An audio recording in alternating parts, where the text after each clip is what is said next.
So you have your quizzes and your problem set 1 and quiz 1, and the keys are posted on Moodle. So if you are confused by where you didn't get it 100%, look up the answer on Moodle, and then if you're still confused, get in touch with me.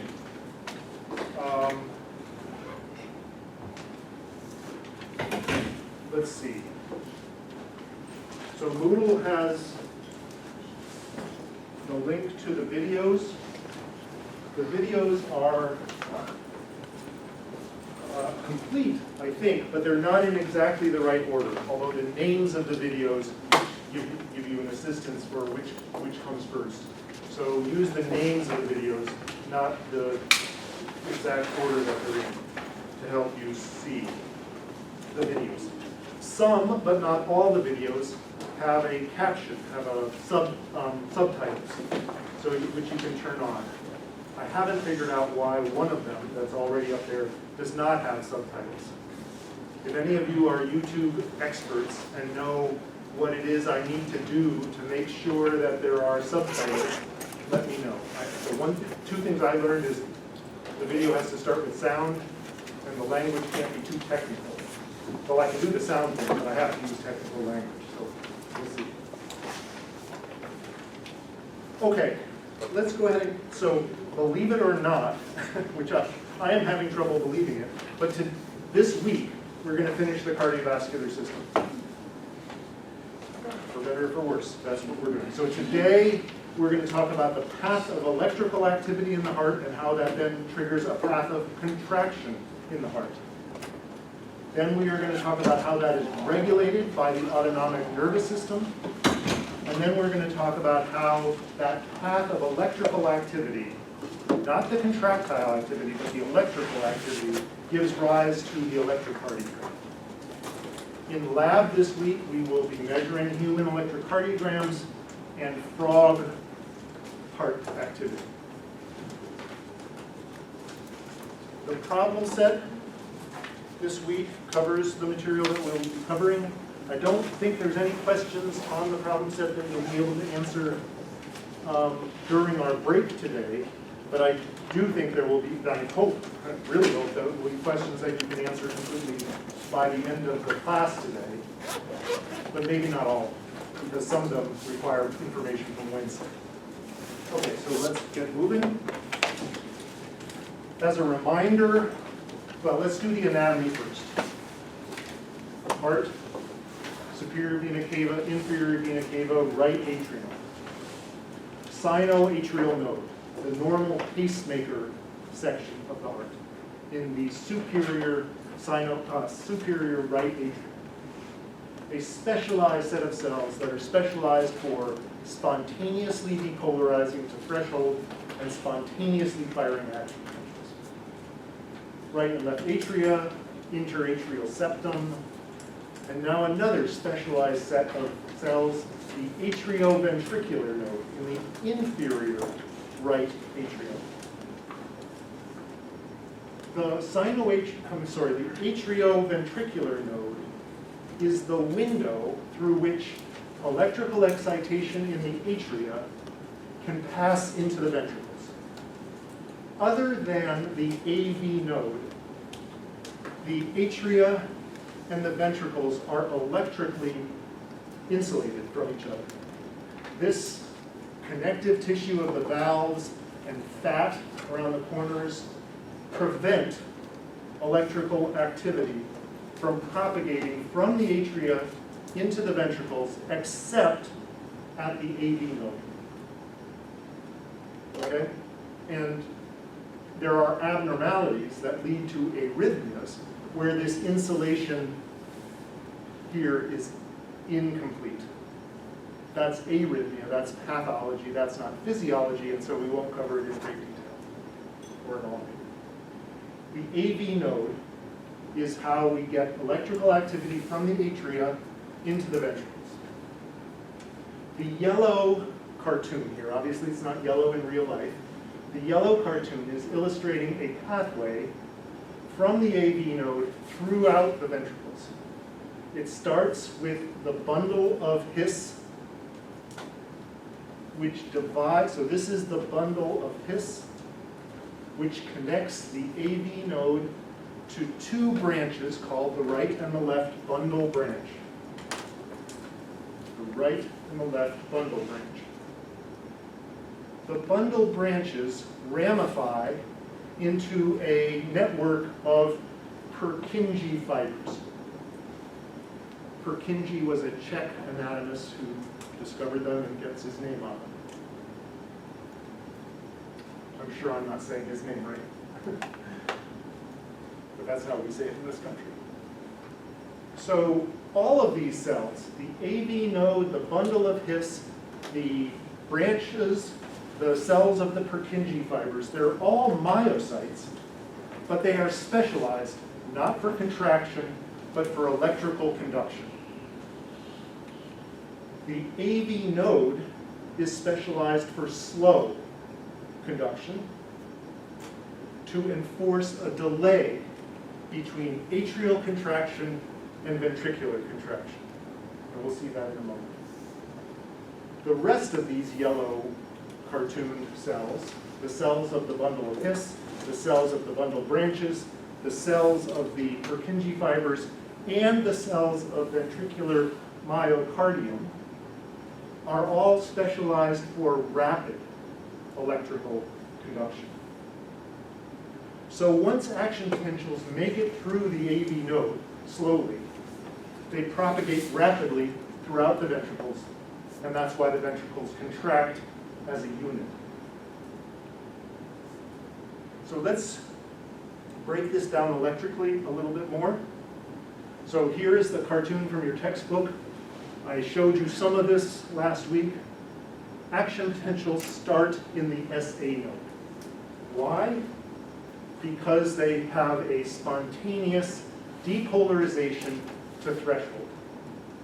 You told me about this on your problem set, on your quiz, and if you didn't, you should go back and learn it. I'm not going to do it now because of time.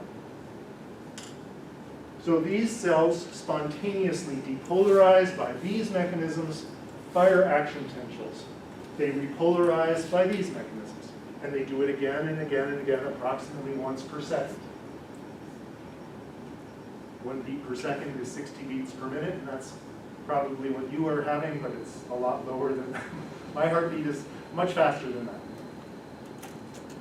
So action potentials are started in the SA node by that mechanism that I just had up on the screen. Then those action potentials propagate throughout the atria because of gap junctions connecting the SA node to atrial myocytes, which are connected to their neighbors. And we get atrial contraction. Contraction is called systole. If you've read the book, you've seen this word. It's pronounced systole. If you pronounce it systole, everybody knows you don't know what you're talking about. It's pronounced systole.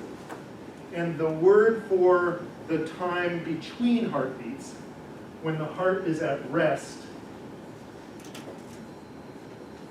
it looks like diastole, but it's diastole. Okay? I'm not going to test you on pronunciation, it's just part of knowing. And that was the rest. Say again? The diastole was... Diastole is the period between contractions. And systole is the period of contraction. So, contraction and relaxation? Contraction, relaxation.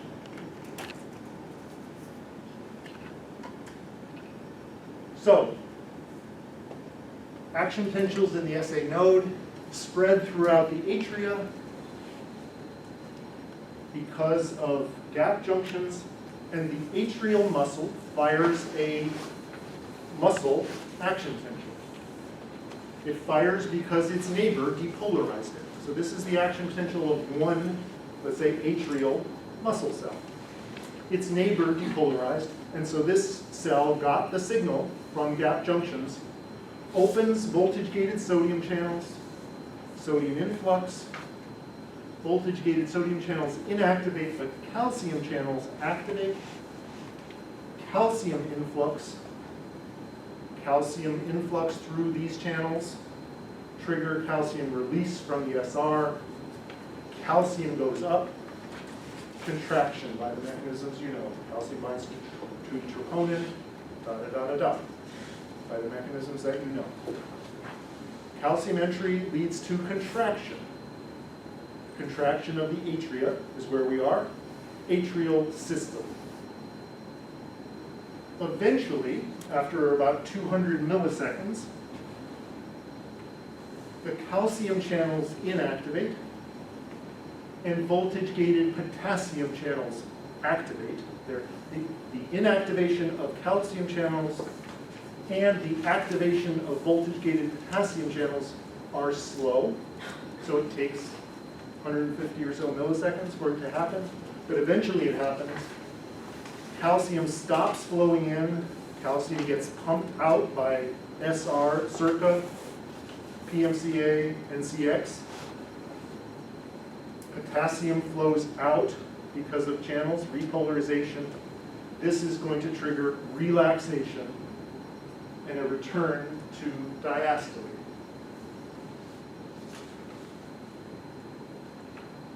It feels like I'm yelling at you, and the reason it feels to me, partly it feels like I'm yelling, is because I want to make sure that the video captures the audio. And so I'm speaking as loudly as I can. I'm not yelling at you, I'm just talking loud for the camera. So I apologize for sounding like I'm mad, but I'm just shouting for the camera. Okay, atria contract. Atria, well, they excite and they contract. Atria are insulated from the ventricles, except at the AV node. So action potentials propagate from the atria to the AV node. Now we're getting into the new material.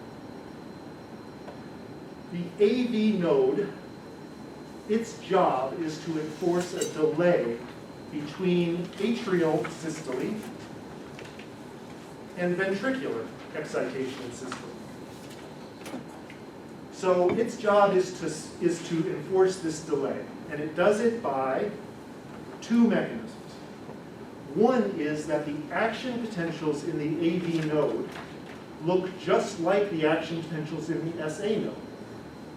They have a slow depolarization and a slow action potential.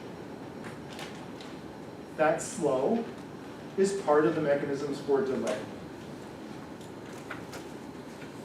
The other slow is the fact that the cells in the AV node are not well coupled to each other by gap junctions. So the cell-to-cell-to-cell propagation of action potentials is slow because they're not well connected. So this combination of slow action potential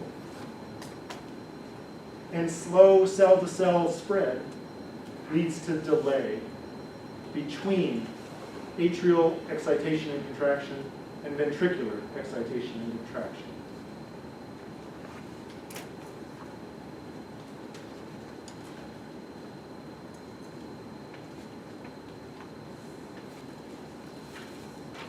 But eventually, the action potentials propagate through the AV node. By eventually, I mean 100 milliseconds. And then it gets into the action potentials get into the bundle of His, and into the bundle branches, and into the Purkinje fibers. And now we're talking about rapid flow of excitation. So the propagation of action potentials through the bundle branches causes the muscle of the interventricular septum to depolarize and contract first. Because that's where these cells are, and that's the cells that are connected to them. Then the depolarization of the Purkinje fibers causes the cells of the ventricular endocardium to contract, and then then the whole ventricle contracts. So there's a well-organized path of ventricular excitation and contraction. Ventricular, interventricular septum contracts, then the apex and the endocardium, and then the free walls completely. Let's not worry about the endocardium too much. The thing to know, especially for the ECG, is septum, apex, free wall, in that order. You'll notice in the frog heart, and you'll notice if we ever had a beating pig heart in this lab, which we won't, that the heart sort of contracts this way because the septum gets short before it contracts this way. So the heart sort of shortens and then compacts because the septum contracts first.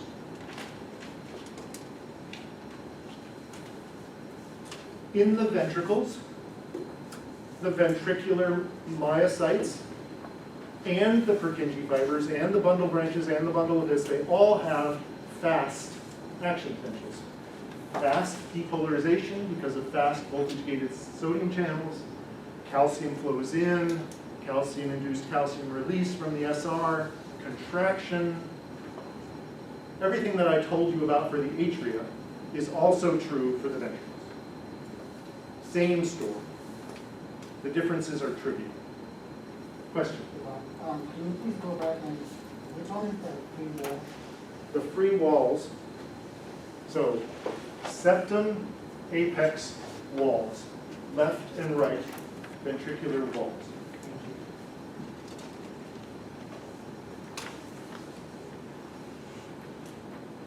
Quick break for video. Video, are we okay? Good.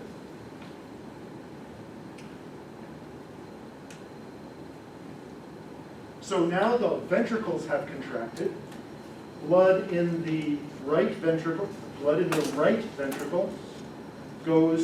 is pumped into the pulmonary circulation, and blood in the left ventricle is pumped into the aorta and into the systemic circulation. Ventricular systole, because of action potentials like that, calcium entry, contraction, etc., and then eventual relaxation. So eventually, the action potentials terminate, calcium influx terminates, calcium is pumped out of each of the cells, circa, PMCA, NCX, calcium cytoplasm goes down, and there is relaxation. After we need relaxation, we need a diastole between every heartbeat, because it's only during relaxation or diastole that we get refilling for the next beat. If you had a heartbeat that only had a contraction, you'd only beat once, and that's all she wrote.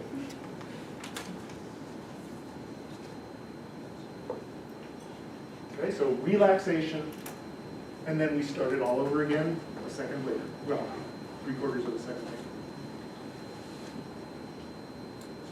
Questions about this path of excitation and contraction throughout the heart? Remember, excitation, the action potentials, lead to contraction because of calcium.